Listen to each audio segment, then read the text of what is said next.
আজকে আমাদের যুবক সমাজ পাগল, বুঝে না, বুদ্ধি কম, সারাদিন ক্রিকেটার জুয়ার পিছনে সময় দেয়। তাকিয়ে দেখো হে যুবক, আমেরিকা ইসরায়েলের দিকে। আমেরিকা ইসরায়েল চীনের কোনো ক্রিকেট টিম নাই। তারা তোমাদের মতো পাগল নয়। তারা পড়াশোনা করে, অস্ত্র বানিয়ে, আবিষ্কার করে অপেক্ষায় আছে। তোমাকে খেলায় মত্ত রেখেছে, তোমাকে জুয়ায় মত্ত রেখেছে। একদিন তোমাকে কচু কাটা করে কাটবে, অপেক্ষায় আছে যুবক।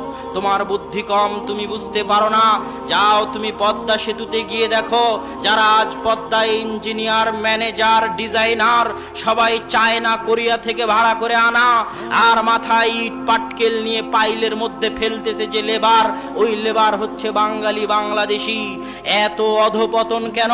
এইভাবে যদি মদ, গাঞ্জা, ফেন্সিডিল আর অবৈধ সম্পর্ক নিয়ে ব্যস্ত থাকো যুবক, তাহলে চিরদিন লেবারিগিরি করেই খেতে হবে।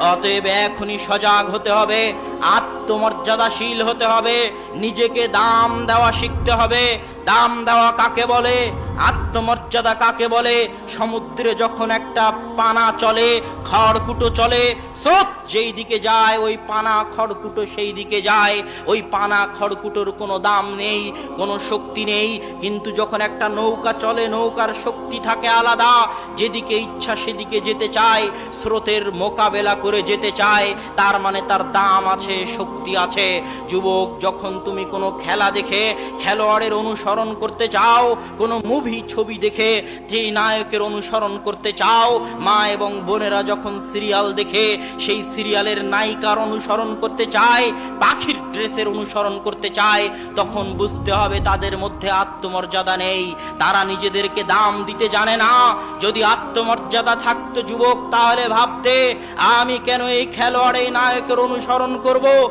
আমি তো এমন কাজ করব যেন একদিন এই খেলোয়াড়, এই নায়ক আমার রাসূল মুহাম্মদ সাল্লাল্লাহু আলাইহি ওয়াসাল্লামের অনুসরণ করে। এর নাম ঈমান, এর নাম আত্মমর্যাদা, এর নাম নিজেকে দাম দেওয়া। কিন্তু আমি তোমাদেরকে কিভাবে বুঝাবো যে তোমরা নিজেদেরকে দাম দিতে জানো না, আত্মমর্যাদাশীল হতে জানো না?